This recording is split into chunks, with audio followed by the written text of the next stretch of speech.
Un peu plus de 5 474,6 milliards de francs congolais, c'est le montant que la Direction générale de recettes administratives, judiciaires, domaniales et des participations DGRAD devra mobiliser en 2026. Dans l'objectif de relever ces défis, le directeur général de la DGRAD, Étienne Ouchoudi Lutoula, et les directeurs centraux, urbains et provinciaux de cette régie financière ont signé des contrats de performance. Question de pousser ces cadres à l'atteinte des résultats concluants. Les travaux de construction de la centrale photovoltaïque de Chipuka à Mbujimaï et la construction de la centrale hydroélectrique de Mbombo à Kananga étaient au cœur des discussions entre le patron du Fonds de promotion de l'industrie FPI et les responsables de l'Agence nationale d'électrification et des services énergétiques en milieu urbain et périurbain en perspective des financements de ces ouvrages.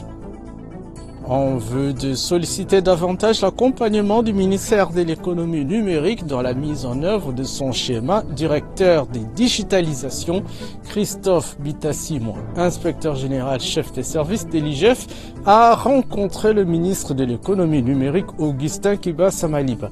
Ces documents constituent la déclinaison opérationnelle du plan stratégique de l'IGF qui mise sur la digitalisation. Les développements de ces titres étant d'autres dans ce numéro du magazine Fiscalité et Développement dans une présentation de Priska Sekana Loutete.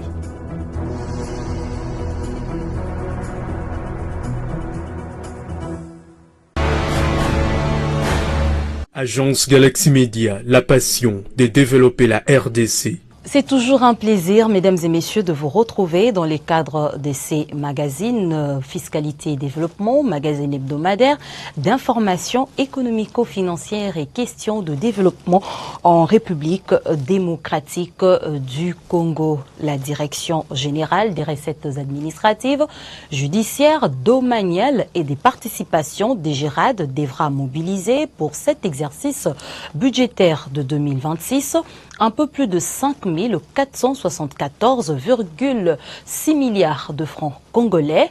Conscient de ces défis à relever, le directeur général de la DGRAD, Étienne Ouchoudi Lutoula, a signé le mercredi 18 mars dernier le contrat des performances avec les directeurs centraux, urbains et provinciaux de cette régie financière. Question d'inciter ces cadres à l'atteinte des objectifs fixés par le gouvernement, notamment la réalisation des assignations budgétaires de 2026. Didi Mavambo Nombo l'OPP, Christian Kenina Sielema, reportage. Salle des réunions de la Direction générale des recettes administratives, judiciaires, domaniales et des participations DGRAD. Les directeurs centraux et urbains ainsi que le directeur provincial de la DGRAD ex-Bandundu en séjour à Kinshasa attendent les patrons de cette régie financière pour signer les contrats de performance.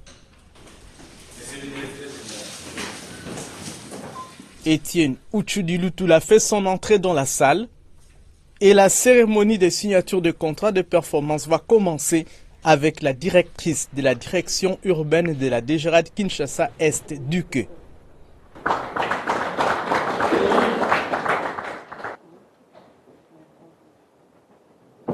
Le directeur de la direction urbaine de Kinshasa Ouest Duco va aussi signer. Puis vient le tour de la Durdom et de la Durajip.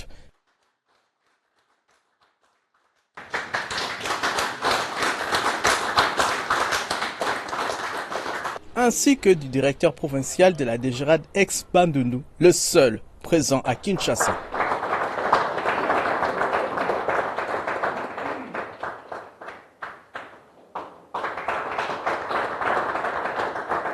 Les autres directeurs provinciaux signeront en direct par visioconférence à partir de leurs bureaux respectifs au siège de leur direction provinciale établie sur l'ensemble de la République.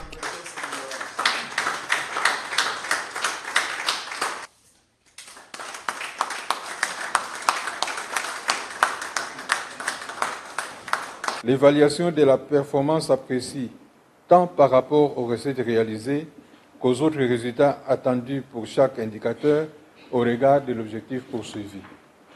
La non-réalisation justifiée pendant 3 mois consécutifs par la direction urbaine des objectifs lui fixés expose les directeurs et les receveurs aux sanctions prévues par les dispositions légales et réglementaires en vigueur. Par ces actes d'engagement conclus avec le directeur général Etienne Utsudi Lutula, ces cadres de la DGRAD portent sur leurs épaules le fardeau de la mobilisation plus accrue des recettes non fiscales de l'État et surtout les défis de l'atteinte des assignats budgétaires de l'exercice 2026 arrêtés dans la loi de finances à hauteur de 5 474 milliards 646 336 551 francs congolais. Ces différents directeurs ont la lourde mission de mobiliser leurs troupes aux fins de répondre positivement aux attentes du gouvernement de la République, car celui-ci a grandement besoin de ressources nécessaires devant soutenir son programme d'action. Et la DGRAD se compte parmi les services publics pourvoyeurs de recettes de l'État, sur qui l'exécutif national compte aussi énormément.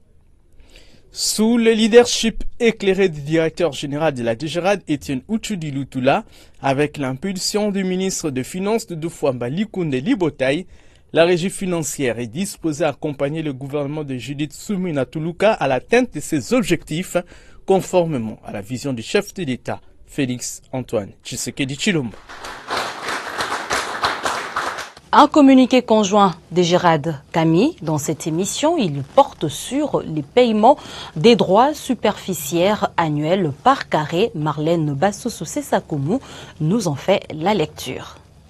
La Direction générale de recettes administratives, judiciaires, domaniales et des participations DGRAD, en sigle, et la Direction générale des cadastres miniers, CAMI en sigle, informent les titulaires de droits miniers et ou des carrières que les notes des débits et des perceptions relatives aux droits superficiaires annuels par carré pour l'exercice 2026 sont disponibles au guichet du CAMI situé à Kinshasa, au croisement des avenues Polo Maurice et Kassavubu dans la commune de la Gombe, à Lubumbashi, avenue Lumumba, numéro 2575, commune de Kapemba, à Kisangani, boulevard du 30 juin, rond-point Canon, commune de Makiso, à Kindu, avenue du 4 janvier, numéro 344, commune de Kasuku. Par conséquent, tous les titulaires et leurs mandataires, munis d'une procuration, sont invités à les retirer en vue de procéder au paiement au plus tard le 31 mars 2026, conformément aux dispositions légales et réglementaires. Passé ces délais, les CAMI se réservent le droit d'enclencher la procédure de déchéance du droit minier et ou des carrières non payées, et ce, sans préjudice de l'application par la DGRAD des pénalités prévues par la loi.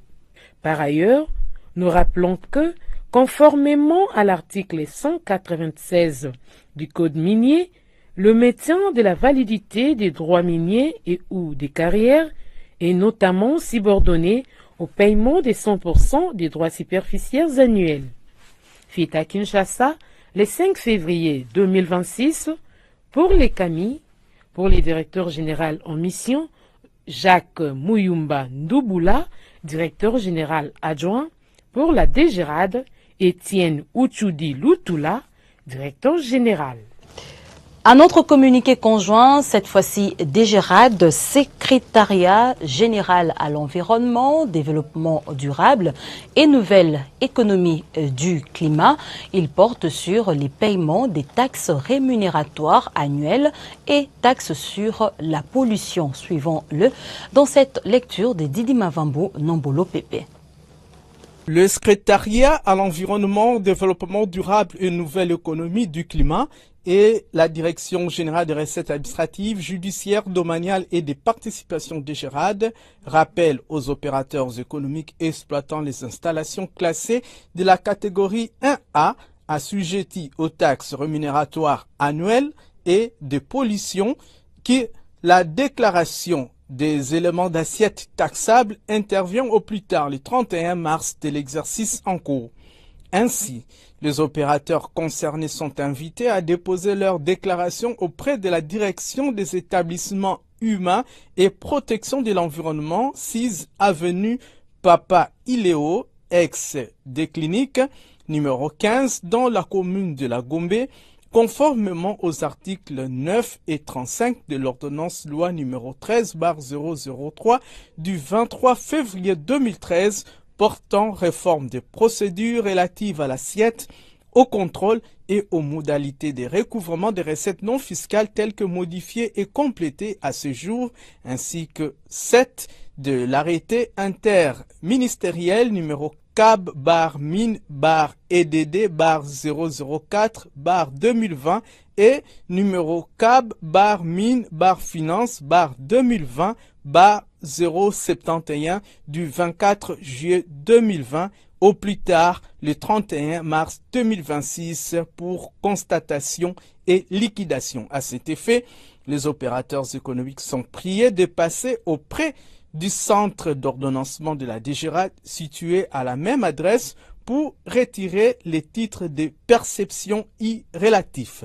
Le paiement des dites taxes pour l'exercice en cours doit intervenir au plus tard le 15 juin pour la taxe rémunératoire annuelle et le 15 juillet pour la taxe de pollution. Communiqué signé conjointement le directeur général de la DGRAD Étienne Outoudi-Lutula et le secrétaire général à l'environnement et développement durable Benjamin Toyirambe Bamoninga. Cérémonie des remises des brevets aux douaniers renforcés en capacité sur les protocoles et les pratiques diplomatiques. C'était le vendredi 20 mars 2026 à l'auditoire Ramazani Baya au ministère des Affaires étrangères. Didi Mavambu, Armen Goma, Moussakanda pour le reportage. Nous sommes à l'auditoire Ramazani Baya au ministère des Affaires étrangères à Kinshasa.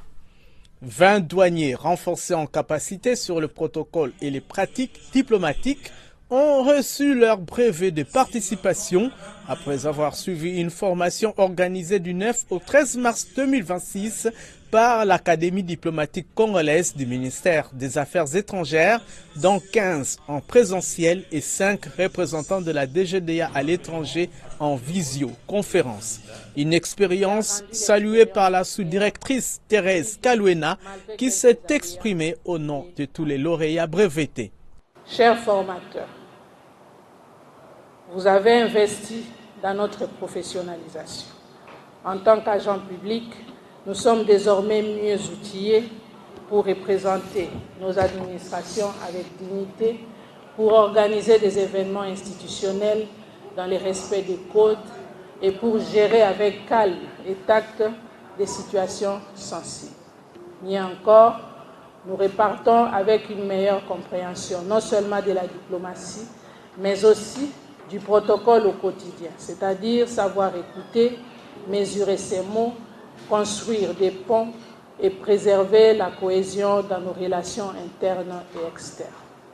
La diplomatie économique, la gestion des crises commerciales, la négociation commerciale, le fonctionnement et l'organisation d'une ambassade, le protocole et l'étiquette, ainsi que la promotion du commerce et l'orientation des investissements étrangers vers la RDC, autant de modules qui ont permis à ces douaniers formés d'enrichir davantage leurs connaissances au profit de la Direction générale des douanes et accises de GDA. Représentant le directeur général empêché, le directeur des ressources humaines de la douane congolaise, Hugues Mukenge Mabi, a demandé aux récipiendaires de mettre en valeur ses compétences nouvellement acquises. Au travers de ces modules de cours, vous avez acquis de nouvelles compétences pouvant vous permettre d'exercer vos fonctions dans un environnement international. Je vous exhorte au nom de Monsieur le directeur général des douanes accises à vous approprier ces enseignements. C'est dans cet esprit que je vous demande, une fois de plus, de ne pas mettre les enseignements reçus dans vos tiroirs, mais plutôt de les mettre en application constante dans l'exercice de vos fonctions, afin que la douane de la RDC rayonne encore au sein de la communauté mondiale. Cette formation assurée par l'Académie diplomatique congolaise a permis à ces cadres et agents douaniers formés d'avoir suffisamment de la matière lors des discussions avec des partenaires extérieurs. Pour les directeurs chefs de service de cette académie diplomatique, Zachary Bayenda Fimbo, cette session de renforcement des capacités est très importante pour la DGDA. Suivant ce que vous venez d'acquérir durant toute la période de votre formation, vous êtes, je le crois, à présent capable de gagner des marchés, de négocier des contrats, de résoudre des différends commerciaux, de gérer des crises commerciales, de minimiser les impacts négatifs sur les transactions commerciales et douanières, de promouvoir le commerce et les investissements, et surtout d'appliquer les us et coutumes diplomatiques. Nos brevets de séjour sont prêts à être déployés partout là où le devoir patriotique pourra les envoyer. Ils sont prêts et disposés à mettre leur expérience et leur expertise au service de la nation. Cette cérémonie s'est clôturée par des séances photos, question d'immortaliser ces instants cruciaux pour ces douaniers bénéficiaires de la formation sur la diplomatie économique et commerciale. L'inspecteur général, chef de service de l'inspection générale des finances IGF, Christophe Bitassimwa, a été reçu le jeudi 19 mars 2026 par les ministres de l'économie numérique, Augustin Kibassa Maliba, dans son cabinet de travail en vue de solliciter davantage l'accompagnement du ministre dans la mise en œuvre du schéma directeur de digitalisation. En vue d'un accompagnement sans faille, les ministres de l'économie numérique avaient alors dépêché les experts au mois de novembre 2025 auprès de l'IGF pour accompagner la rédaction du schéma directeur de digitalisation. Ces documents constituent la déclinaison opérationnelle du plan stratégique de l'IGF qui mise fortement sur la digitalisation, domaine relevant du ministère de l'économie numérique. Ces travaux se sont déroulés pendant plusieurs semaines à Mbwela Lodge, dans la province du Congo central. Christophe Bitassimwa a par ailleurs précisé qu'une mission de recensement et d'identification des plateformes existante sera lancée dès la semaine prochaine et s'étendra sur une période de 30 jours. Les équipes déployées sur les terrains établiront un état des lieux de toutes les plateformes numériques de l'État par lesquelles transitent les finances publiques.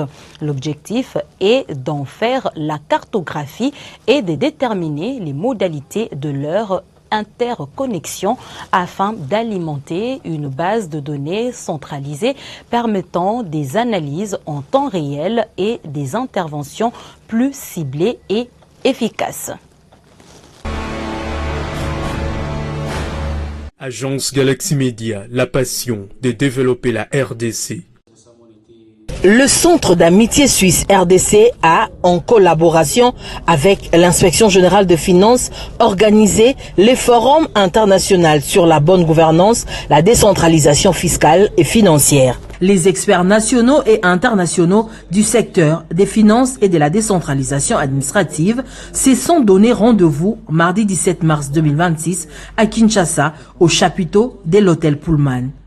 Les décideurs du secteur public, les experts nationaux et internationaux, ainsi que des cadres de l'administration publique ont pris part active à ces assises. Deux personnalités ont rehaussé de leur participation ce forum. Il s'agit de Monsieur Léo Tremblay, ambassadeur de Suisse en RDC, ainsi que l'inspecteur général de finances, chef de service de l'IGF, Christophe Bitassimwa. Monsieur l'ambassadeur a salué la tenue de ces assises qui s'inscrivent dans le cadre d'une collaboration fructueuse. Entre 1291 et 1848, mais on a vraiment pu développer une longue expertise dans le fédéralisme. On a aussi nos échecs, on a aussi revenu en arrière, mais justement, on a cette expérience et on est vraiment extrêmement heureux de pouvoir les partager ici avec les experts, avec nos amis congolais. Donc, le chef de service de l'IGF, premier intervenant, a tablé sur l'irréversibilité du processus de décentralisation en cours en RDC. La décentralisation est en cours et se fait progressivement. Toutes les 26 provinces de la République démocratique du Congo ont leur propre gouvernement et leurs propres assemblées. Toutefois, en 90%, les entités territoriales décentralisées ne sont pas encore dotées des gouvernements et des assemblées locales.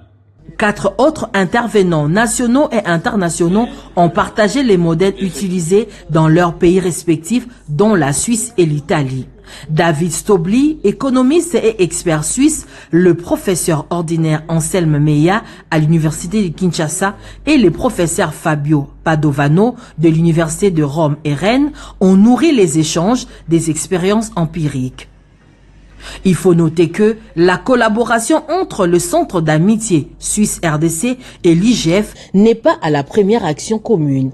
D'autres initiatives similaires ont eu lieu dernièrement. Il s'agit notamment de la formation des inspecteurs de finances en matière de fédéralisme fiscal, cas de la Suisse, ainsi qu'une autre session tenue à Paris en France. La reprise des travaux des constructions de la centrale photovoltaïque de Chipuka à Mbuji-Mayi dans le Kasaï oriental et la construction de la centrale hydroélectrique des Mbombo à Kananga dans le Kasaï central étaient au centre des discussions entre les directeurs généraux du Fonds de promotion de l'industrie FPI et le directeur général accompagné de son adjoint de l'Agence nationale de l'électrification et des services énergétiques en milieu urbain et périurbain, ANSER en sigle. C'était le mardi 17 mars 2026 au siège du FPI. Reportage. Cyprien Moussimar et Damien Toabilangana, respectivement directeur général et directeur général adjoint de l'Agence nationale d'électrification et des services énergétiques en milieu urbain et périurbain, ont rencontré ce mardi le DG du FPI Hervé Claude Batukonké. La reprise de travaux de la centrale photovoltaïque des Chipuka en Mbuji-Mayi et la construction de la centrale hydroélectrique de Mbombo à Kananga étaient au centre des discussions entre les deux parties pendant plusieurs heures. Cette rencontre s'inscrit dans le cadre du protocole de collaboration signé entre les deux institutions pour le financement des projets de développement, notamment les PICO et les microcentrales électriques. Les deux ouvrages fourniront de l'énergie électrique à la population du Grand Kasaï. Il convient de souligner que l'énergie est un atout majeur pour stimuler l'industrialisation, les investissements, la transformation et la croissance économique dans la région. L'électricité permettra le développement de l'entrepreneuriat local, la création des emplois, la lutte contre le chômage et la pauvreté car aucun développement n'est possible sans énergie. Le DG Batukonké a demandé à l'ANSER de lui présenter une feuille de route claire pour la réalisation de ces deux projets. Les deux parties devraient constituer des équipes d'experts et élaborer un chronogramme d'activités à mener avec des indications et des étapes précises. Il faut noter que les travaux de la centrale de Chipuka devraient être achevés car 17 000 panneaux solaires sont déjà installés et tandis que la construction de la centrale de Mbombo prendra 18 mois. Nous avions discuté essentiellement sur deux projets. Le projet de la centrale photovoltaïque de Chipuka dans la banlieue de Mbuji-Mayi de 10 MW crête, mais surtout sur le projet de la centrale hydroélectrique de Mbombo, de 20 MW dans la banlieue de Kananga. Ce qui a évolué, c'est qu'aujourd'hui, on peut vous annoncer que le FPI contribue sur le financement de ce projet, du projet hydroélectrique de Mbombo, à hauteur environ de 30%. Les travaux vont démarrer très vite dès qu'on met en place le mécanisme financier, les mécanismes de collaboration sur les plans administratifs et il s'en suivra le début de travaux qui va nécessiter quelques aménagements, mais ça ne va pas durer. Le FPI est prêt à intervenir à hauteur de 30% dans le financement de la chute de Mbombo à Kananga. C'est pourquoi le DG Batukonke insiste sur l'impact social, la rentabilité du projet et le retour à l'investissement afin de dupliquer ces genres d'initiatives dans d'autres provinces. Et demain sera meilleur, approche critique basée sur la nouvelle théorie du transfert des richesses. C'est les titres de l'ouvrage porté sur les fonds baptismaux les mardis 17 mars 2026 à Pullman, hôtel de Kinshasa. Cet ouvrage d'Aaron Koussidi Lutete se présente comme un guide urgent et visionnaire destiné aux générations présentes et futures sur la nécessité d'établir une politique mondiale des redistributions équitables des richesses tout en tenant compte du degré de vulnérabilité des populations. Images et commentaires. C'est à l'inspecteur général des finances Matadi Lokula à qui est revenu l'honneur de porter sur les fonds baptismaux les mardis 17 mars 2026 l'ouvrage intitulé « Et demain sera meilleur » approche critique basée sur la nouvelle théorie du transfert des richesses rédigée par Aaron Koussidi Lutete, économiste du développement et ingénieur industriel.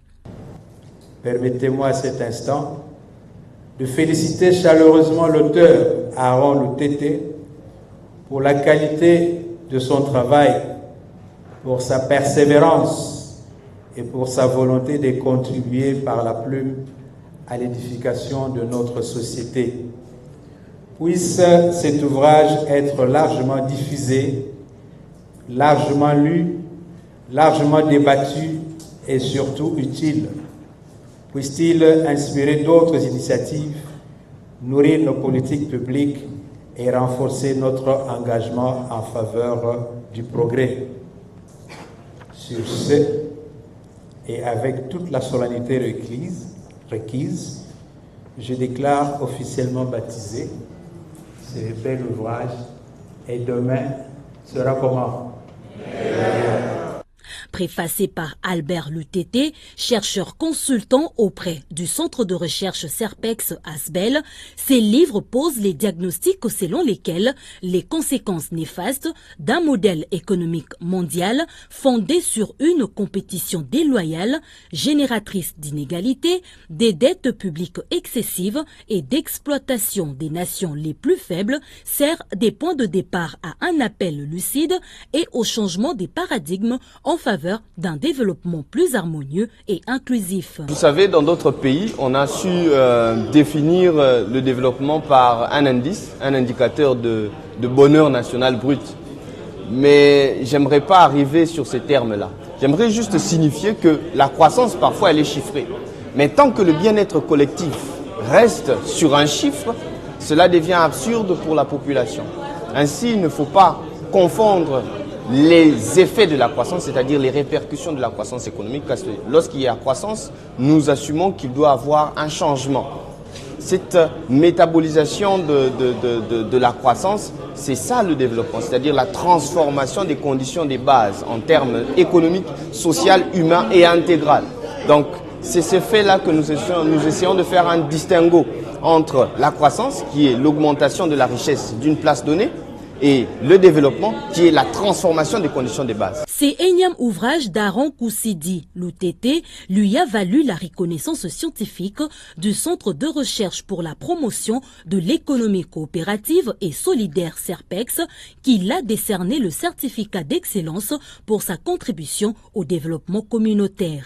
Ce travail qui vient enrichir les patrimoines intellectuels et institutionnels congolais, rédigé par Aaron Koussidi Lutete, donne plusieurs pistes de solutions aux décideurs pour mieux intégrer la population dans les transferts des richesses, entre autres la politique fiscale expansionniste et la promotion de la politique de croissance inclusive. Kinshasa, capitale de la République démocratique du Congo, a été l'hôte du premier forum des médias RDC Chine organisé à l'hôtel Béatrice dans la commune de la Gombe les 18 et 19 mars 2026.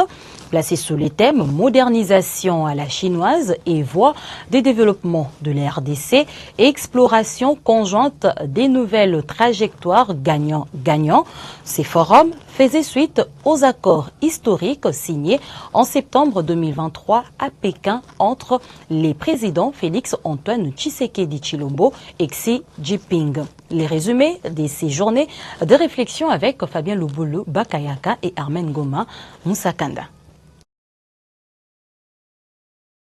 Promouvoir la coopération médiatique entre la République démocratique du Congo et la République populaire de Chine. Présenter la RDC comme un acteur clé du Sud global et inter d'innovation, tels sont les objectifs poursuivis par cette première édition du Forum Média RDC-Chine.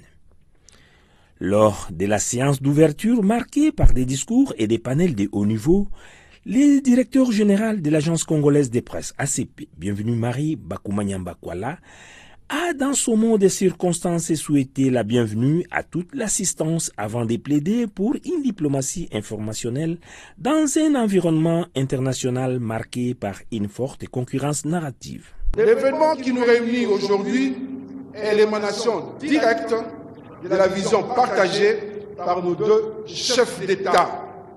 Depuis la visite d'État de mai 2023 en Chine, nos nations ont franchi un palier décisif. C'est dans ce sillage que l'ACP et Xinois ont scellé leur protocole d'accord. Aujourd'hui, nous franchissons la ligne du symbolique pour entrer de plein pied dans les champs de l'action concrète. Le thème de notre forum, modernisation à la chinoise et voie de développement de la RDC, exploration des trajectoires gagnant-gagnant, nous impose une réflexion profonde sur notre rôle de communicateurs. Pendant trop longtemps, le récit du partenariat sino-congolais est resté fragmenté.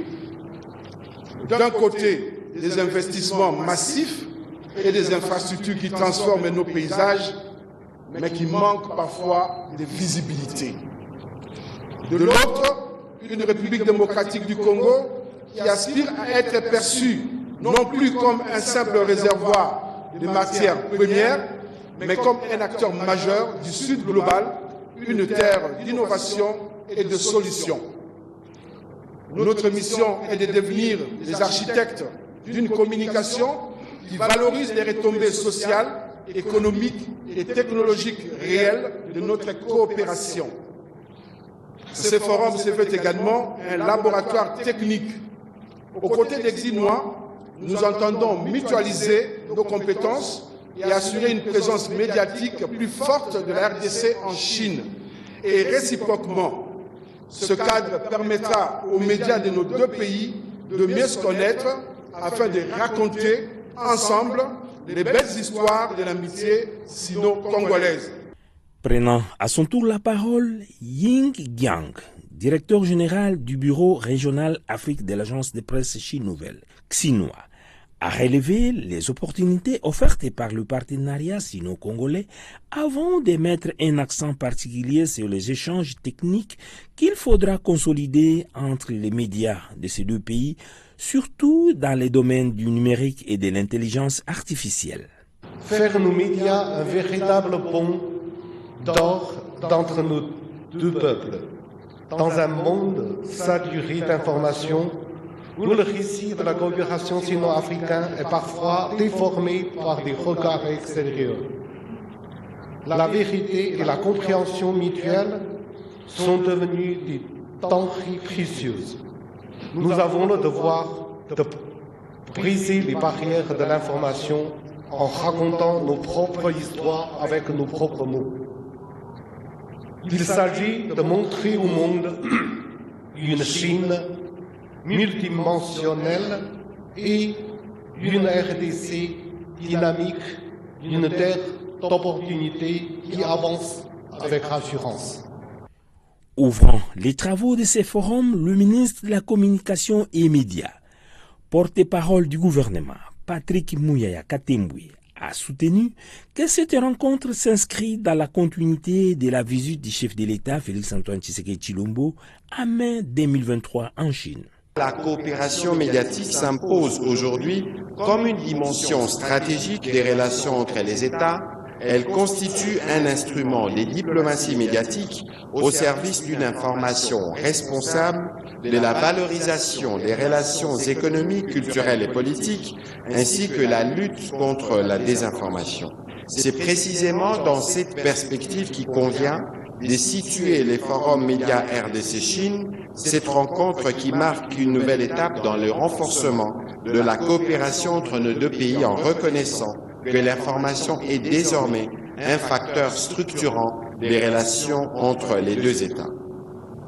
Mesdames et messieurs, dans un monde où l'information circule à une vitesse sans précédent, chaque État doit être en mesure de présenter sa réalité, d'expliquer ses politiques publiques et de défendre la vérité des faits.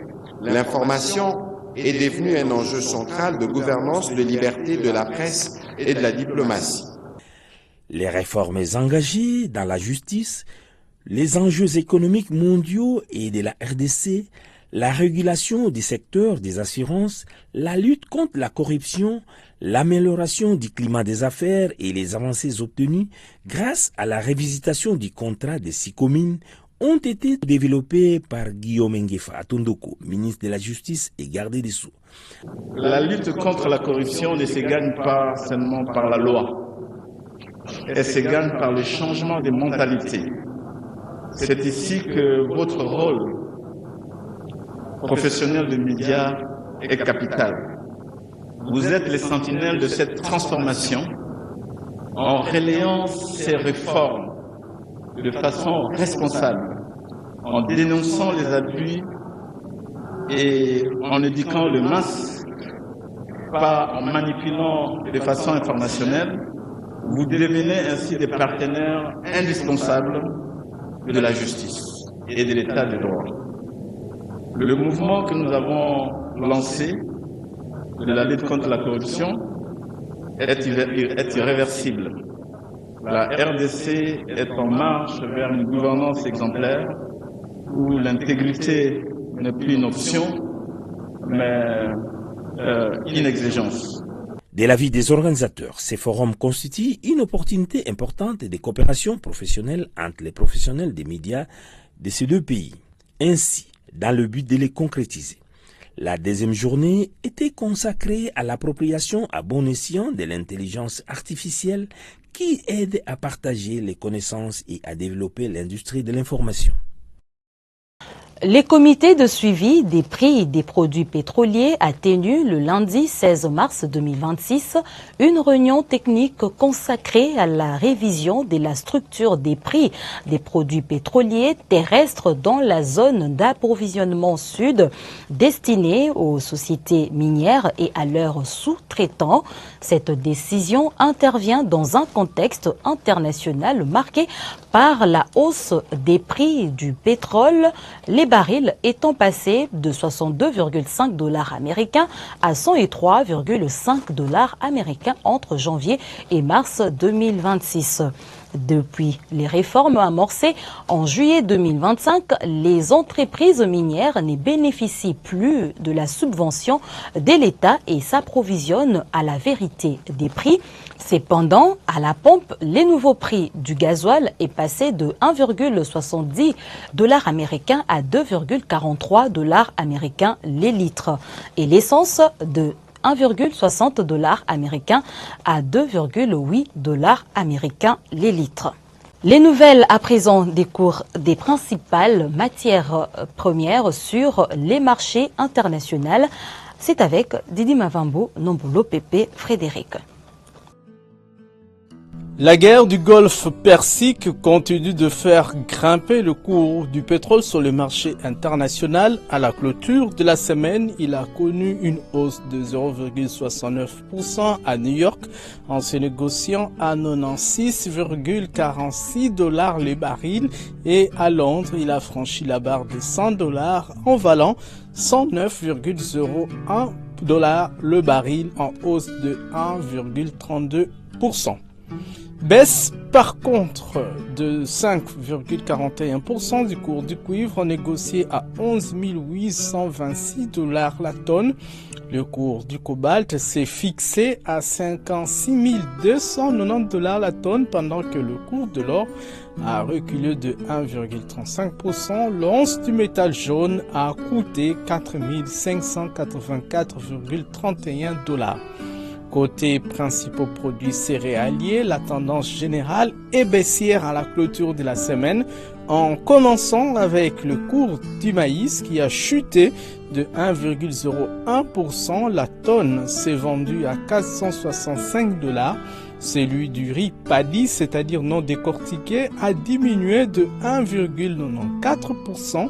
coûtant 11,10 $ la tonne, et celui du blé a baissé de 2,25%, valant 597 $ la tonne, alors que le cours du cacao a grimpé de 2,18% en se négociant à 3 331 $ la tonne. Monitoring du taux d'échange à présent. Les taux officiels de la Banque centrale du Congo au vendredi 20 mars 2026 a affiché un dollar américain à 2275,62 francs congolais, un euro à 2613,12 francs congolais, un franc CFA à 3,98 francs congolais et un dirham, la monnaie des Émirats arabes unis, à 629,19 francs congolais. Au samedi 21 mars 2026, au parallèle, cette fois-ci, les taux a varié entre 2250 francs congolais et 2300 francs congolais, les billets verts dans la majorité de communes de la capitale congolaise. À l'aéroport international de Njili, la devise américaine s'échangeait à 2100 francs congolais, 2300 francs congolais dans plusieurs supermarchés de Kinshasa, 2280 francs congolais au rond-point Kinmazière dans la commune de la Gombe. Auprès des opérateurs de télécommunications, un dollar américain revient à 2242 francs congolais. À Mbandaka, précisément dans l'Équateur, à Boende, chef-lieu de la province de la Chuapa, et à Lubumbashi, dans le Haut-Katanga, les billets du pays de Donald Trump s'est négocié à 2200 francs congolais pour un dollar américain.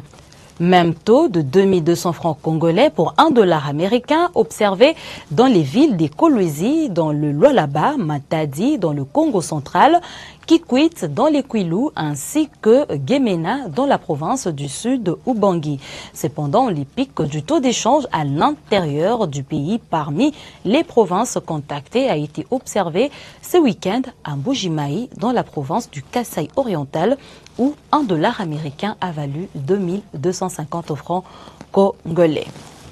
Prenons à présent, mesdames et messieurs, ces sketchs des sensibilisations sur les procédures des paiements des amendes transactionnelles concernant la contravention routière qui se fait sous l'encadrement de la Direction générale des recettes administratives, judiciaires, domaniales et des participations des GERAD.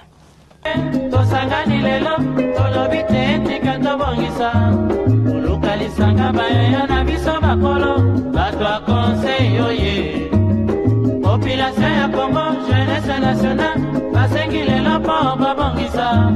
Obongisa Congo ezali nguya ya population, bakondi bayoka na matoi. Bato ya Congo oye, bato ya Congo oye, bato ya Congo. Oh mais c'est quoi ça? Sens interdit, défaut de documents de bord, contravention, allez, permis de conduire, carte rose. Oh, 100 $, sinon avec la DGRAD au bureau, tu vas payer très cher. Quel très cher? Alors, veuille. Hein? Veuille. Et on a petit non. Bakangi ngati veuille. Bakangi pas roulagement quoi. Veuille, solane. Mais personne n'a été, veuille. Ah. Veuille. Bon. Naka petit na waka vena ngai. Naka petit na veuille. Si maman 60 ba petit ba sauver na palega.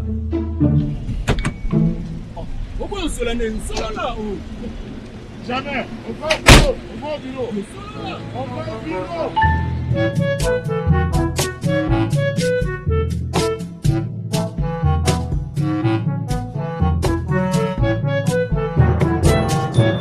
Mon commissaire, comme d'habitude.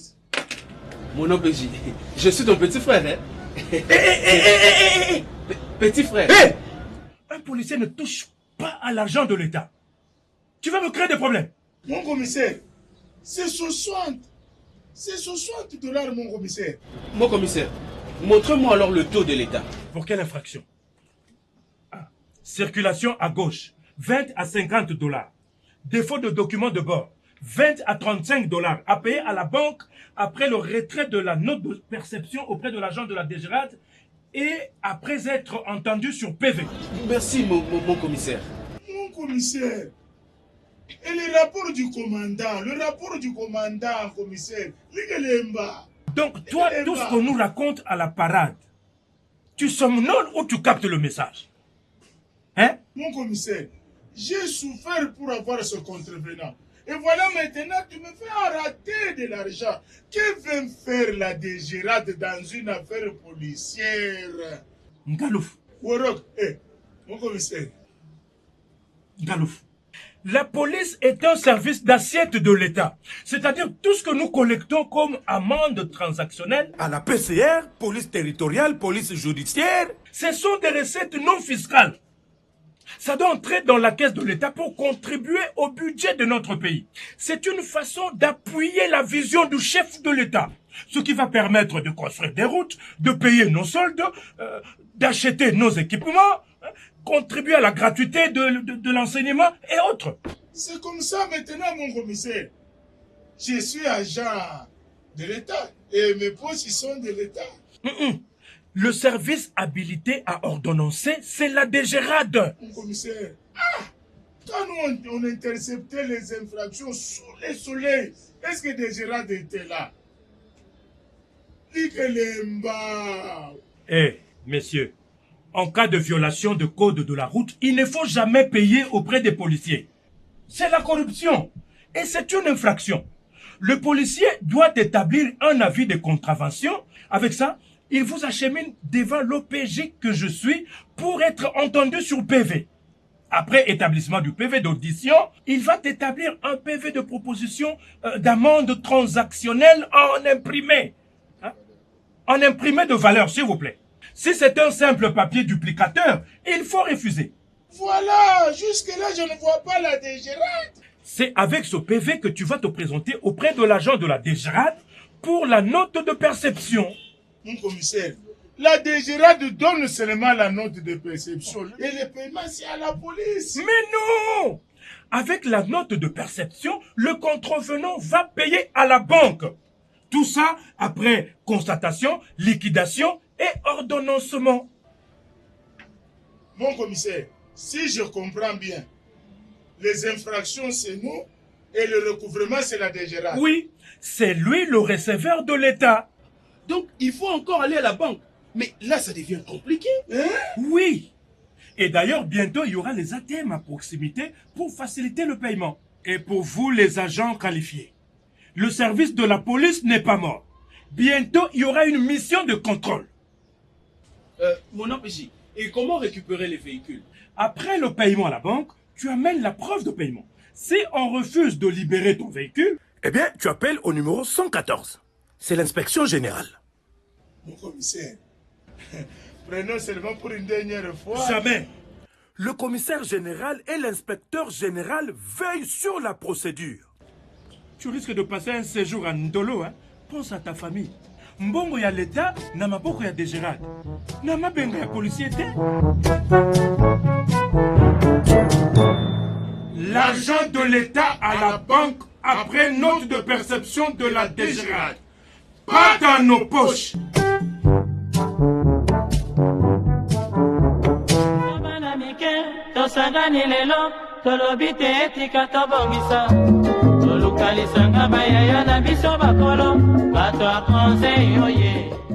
Voilà qui met fin à ces numéros de votre magazine Fiscalité et Développement, un magazine d'information économico-financière et questions de développement en RDC produit par la rédaction de l'agence Galaxy Media. Merci de l'avoir suivi et excellente suite de programmes sur cette chaîne.